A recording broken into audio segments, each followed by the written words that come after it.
Let's talk about the current state of the Atlanta Falcons. I'll be talking about Kirk Cousins, his status with his organization, and what they have done in free agency so far up to this point. But let's start off with Kirk Cousins. He had a meeting with Arthur Blank, the owner of the Atlanta Falcons, over a week ago.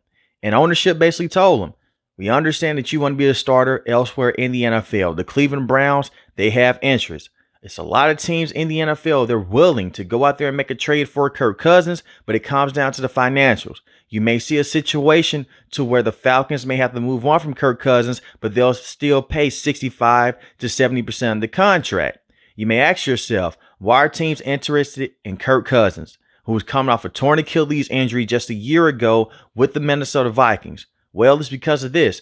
Kirk Cousins is a veteran quarterback. He got to play with Kevin Stefanski when he was with the Minnesota Vikings. Kevin Stefanski is a former offensive coordinator with that organization. And we saw Kirk Cousins have a lot of good moments with the Minnesota Vikings. They're not willing to trade a first, a second, or a third round pick, but you could get a mid-round pick for Kirk Cousins in this year's draft class or even next year's draft class. And paying 65 to 70% of the salary is better than just paying 100% of the salary that you're paying right now, because it's basically going to hamstring the team moving forward. They knew this when they first signed Kirk Cousins to that major deal. When you look at the general manager, Terry, the reason why he did that, he was so upset with the Atlanta Falcons over the last few years. I want you guys to understand something. The Atlanta Falcons have not made the playoffs since 2017. And since then, they've had a lot of 7-10 seasons, 7-9, 4-12. 2024 was the most wins that they have had since 2017, and they won 8 games. They went 8-9. And a lot of that is because the quarterback position has not been placed to a good situation. You've seen Desmond Ridder, Taylor Heineke, Marcus Mariota, since they made that trade to move on from Matt Ryan, when they moved Matt Ryan to the Indianapolis Colts. It has been a revolving door at the quarterback position. That is why they signed Kirk Cousins. But you had to be careful with that deal because he was coming off that torn Achilles injury. But this team, they were desperate. They did not tell Kirk Cousins that they were planning to go out there and draft Michael Penix Jr. in the first round. Michael Penix was there to take in the first round. The Atlanta Falcons said, you know what? We did pay Kirk Cousins all this money. He's in his mid to late 30s. Let's swing back. Let's go with Michael Penix Jr. Now, Michael Penix Jr. is not a developmental quarterback. He played a lot of years at the college level. So you knew at some point in time he would be ready to play. And that is what Kirk Cousins wanted to avoid. That's why he did not want to re-sign with the Minnesota Vikings. He wanted to be a main starter with his next team. And they gave Kirk Cousins an opportunity until he got hit with that arm injury. Now, he said that he was dealing with an arm injury when he had 1 passing touchdown to the 9 interceptions. Maybe that's true. But I'm going to say this. Kirk Cousins looked terrible on the back half of this season until they benched him in favor of Michael Penix Jr. They held on to him for a little bit too long.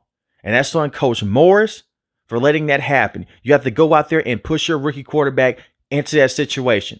Right now, Michael Penix Jr. is a better quarterback than Kirk Cousins. Whether Kirk Cousins is dealing with that arm injury or not, he can't move inside the pocket. He doesn't have the arm power to push the football deep down the field.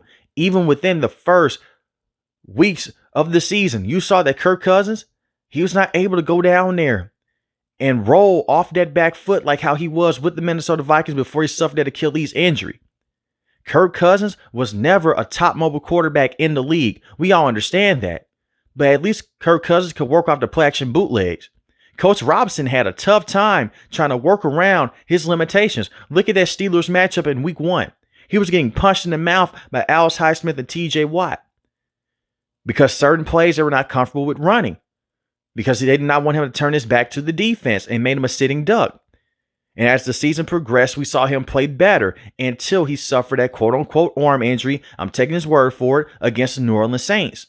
If they were to go out there and bench him earlier in the year, I do believe that the Atlanta Falcons would have went out there and they would have made the NFL playoffs and they would have won this division. They had a lead in this division.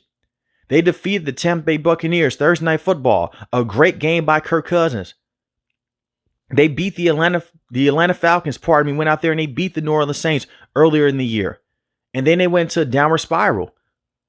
When Kirk Cousins had those 4 interceptions against the Los Angeles Chargers, they should have set him down then. They lost that matchup And the Chargers did not score an offensive touchdown in that game. They got outcoached, and Kirk Cousins did not help them out, but yet you stuck with him. They want to keep him around. It seems like he's not going to be moved. They should move on from Kirk Cousins. He wants to be a starter elsewhere. Just pay 65 to 70% of that salary. And then you give Michael Penix Jr. the full window because he's going to be the full starter regardless. You're not going to turn back to Kirk Cousins after what Michael Penix Jr. was able to do in the last 3 games of the regular season. He performed very well. He looked like a franchise quarterback. Now, granted, that's only 3 games, but he has 775 passing yards, 3 passing touchdowns, 3 interceptions. One of the interceptions was not his fault against the New York Giants. He throws the ball to Kyle Pitts. Kyle Pitts drops the football. It goes for an interception. And you look at that game against the Washington Commanders. Michael Penix Jr. did everything that he could in that matchup to win that game.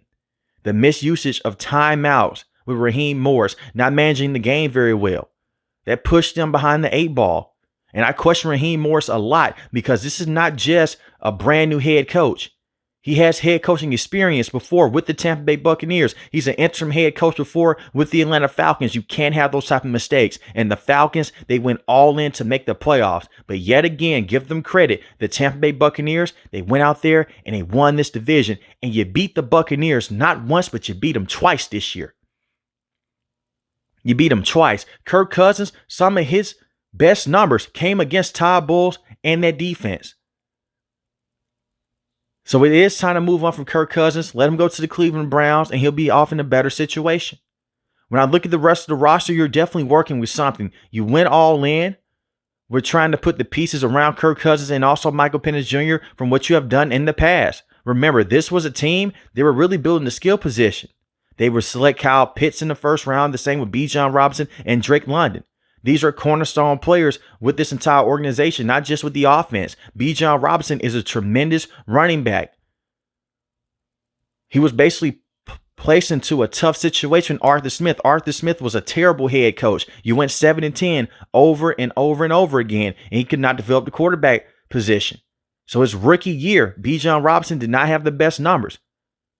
Arthur Smith was a bigger fan of Tyler Algier than Bijan Robinson, but we saw this season Bijan Robinson can be the bell cow, the 4th most carries in the NFL, 1,456 rushing yards, 14 rushing touchdowns, and he averaged 5 yards a carry. That was the 3rd most rushing yards in the NFL for a running back. And I go back to that Commanders game. They got away from Bijan Robinson in the second half. And I'll talk about the defense also. Feed Bijan Robinson, feed Tyler Algier. It's not that hard. Tyler Algier averaged 5 yards a carry also. 3 rushing touchdowns, 644 rushing yards. You now have a competent quarterback and Michael Penix Jr. You can run this offense through your running backs and work off a play action. We know that Michael Penix Jr., he can go around, he can sling the football around. That's what he did at Washington with Jalen Polk and Rome Odunze. And we saw him do this on a limited basis this season. Just because he looked solid in those 3 games doesn't mean that he's going to be a franchise quarterback, but I'm a big fan of his game. And he has dealt with injuries in the past at the college level, but he was very healthy playing with Washington. And then you have Drake London, who is one of the better wide receivers that you can have. Drake London, 1,271 receiving yards. That's the 4th most in the NFL. 9 receiving touchdowns, and he averaged 13 yards a catch. And you have Darnell Mooney, who was shy of 1,000 receiving yards, 992 receiving yards, 5 receiving touchdowns. He averaged 15 yards a catch. That's also another free agent that you brought in last offseason to be a true number 2 alongside Drake London. So your wide receiving core, I like the pieces that you have. I really do. And you have Kyle Pitts holding things down at the tight end spot. 602 receiving yards on the year, 4 receiving touchdowns. He averaged 13 yards a catch.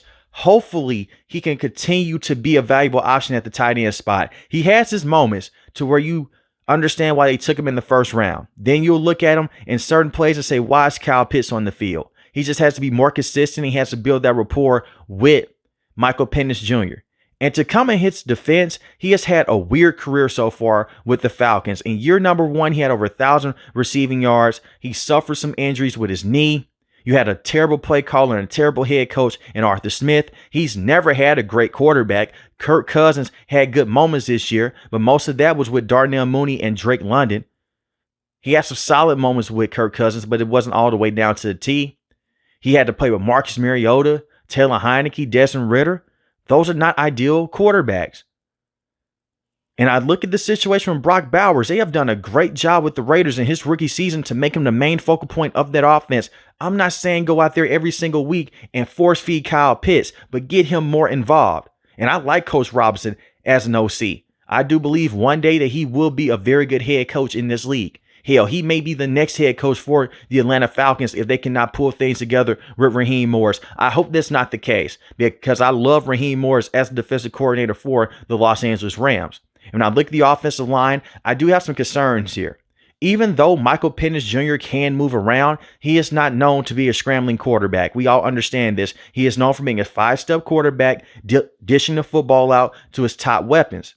But when you look at this offensive line, you lost Drew Dalman at the center position. He is now with the Chicago Bears, and you cannot afford to come out and bring him back. A lot of that is because the Kirk Cousins contract mixed in with Darnell Mooney. That was going to put you over the salary cap. That's why you cut Grady Jarrett. It saved $12 million against the hard cap. Now I'll say more about the Grady Jarrett move in the next couple minutes when I talk about the defense. But you have Caleb at the right tackle position. Chris Lindstrom, you gave him a mega deal. He's a very good right guard, one of the best guards in the league. And you have big Jake Matthews at the left tackle position. You just gave him a 2-year extension. So on the outside of this offensive line, you're set. But be on the lookout for the interior of this offensive line. Drew Dalman did so many good things at that center position. And we've seen Drew Dalman in the past at the college level play left guard and play right guard. He was one of the better centers that you can have. It's not a huge deal, but just be on the lookout for that because Michael Penix Jr. is a quarterback that loves to step up in his throws. And we've seen him do this a lot of times over that 3-game sample size to where he will go out there, he'll take that hit, drill it on the dime.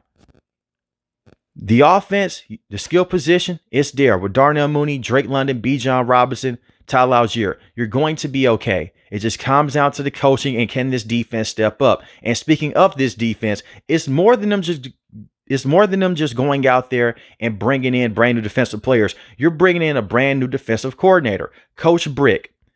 Coach Brick is the former interim head coach for the New York Jets, and he's the former DC. He has coached the Atlanta Falcons before.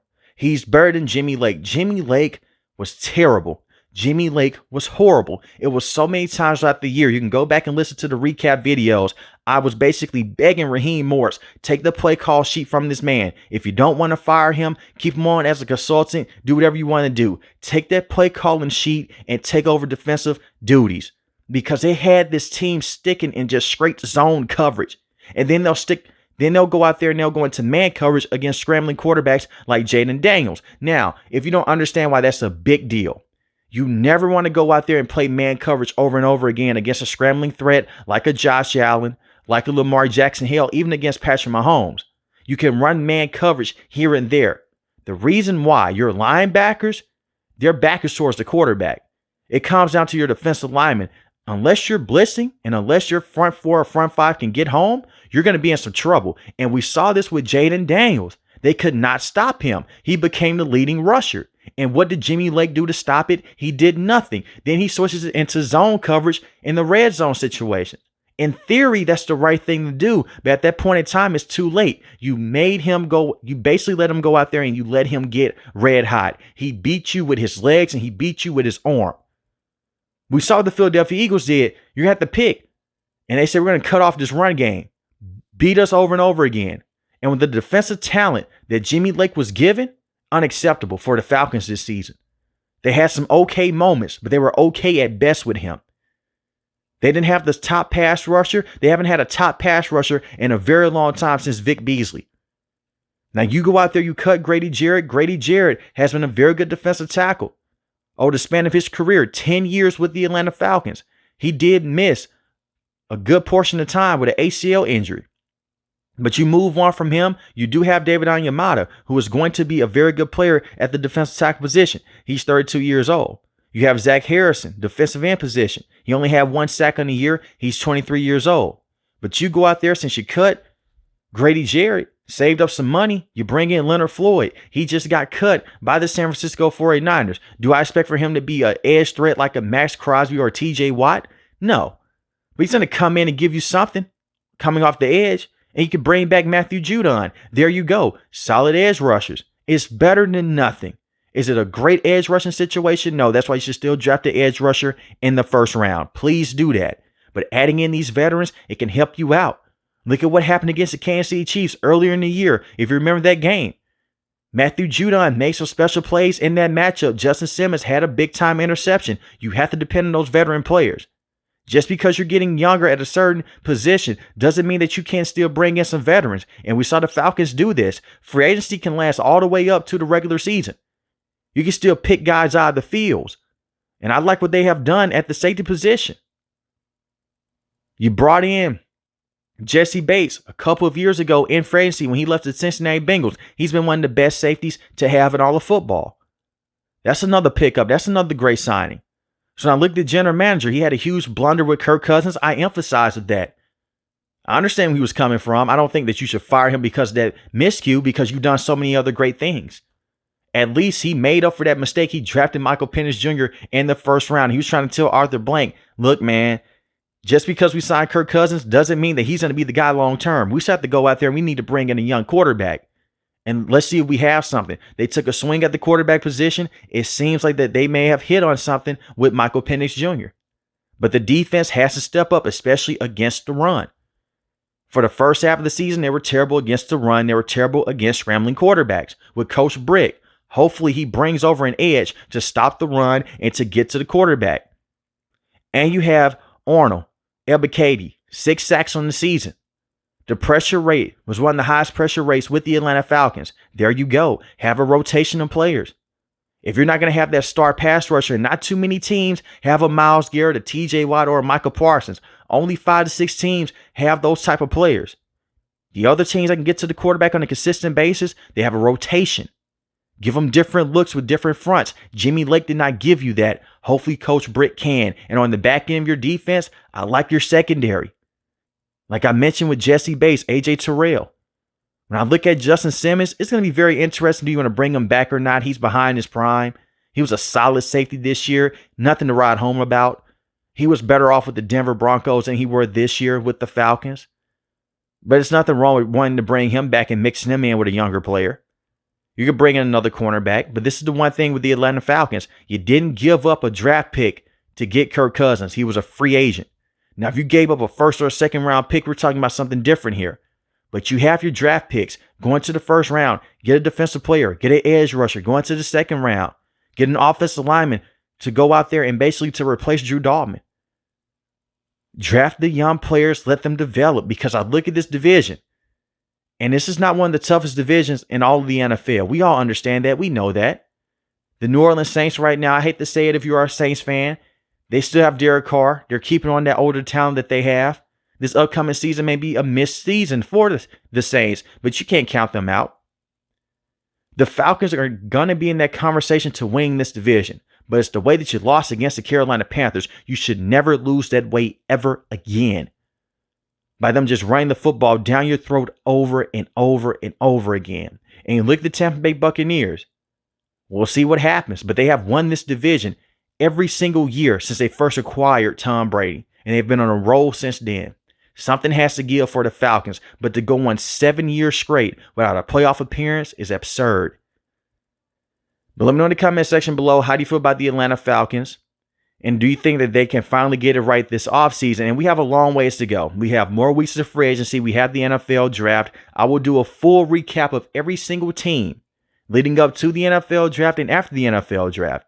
If you're new to the channel, hit the subscribe button. If you like the video, hit the like button. Most importantly, I want each and every last one of you guys stay safe, stay positive. Thanks for watching the video, guys. God bless. Peace.